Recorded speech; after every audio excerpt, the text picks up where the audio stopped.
তোমাদের অনেকেরই contact lens পরতে প্রবলেম হয়, তাই আজ আমি তোমাদের সাথে শেয়ার করব আমি কিভাবে কন্ট্যাক্ট লেন্স পরি। যদিও আমি অনেক দিন পরে আজকে ইউজ করছি, প্রায় 1.5 বছর আমি কোনো রকম কন্ট্যাক্ট লেন্স ইউজ করিনি। তো সাথে কিন্তু অনেক টিপস থাকবে, আর হাইজিন মেনটেন করে কিভাবে ইউজ করবে সেটাও আমি তোমাদের সাথে শেয়ার করব। চোখ আমাদের খুব সেনসিটিভ পার্ট, তাই ভালো ব্র্যান্ডের লেন্স আমরা সবসময় ইউজ করব।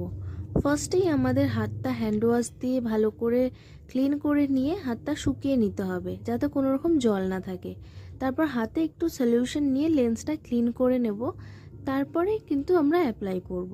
লেন্সটা চোখে বসে যাওয়ার পর আইবলটা উপর নিচ করলে বা ব্লিঙ্ক করলে লেন্সটা আইবলে সুন্দরভাবে বসে যাবে। আর লেন্স ব্যবহার করার পরে কিভাবে রাখবে, যদি সেই ভিডিও তোমাদের লাগে তাহলে কমেন্ট বা ইনবক্স করো, আমি পরের ভিডিওতে তোমাদের সাথে শেয়ার করব।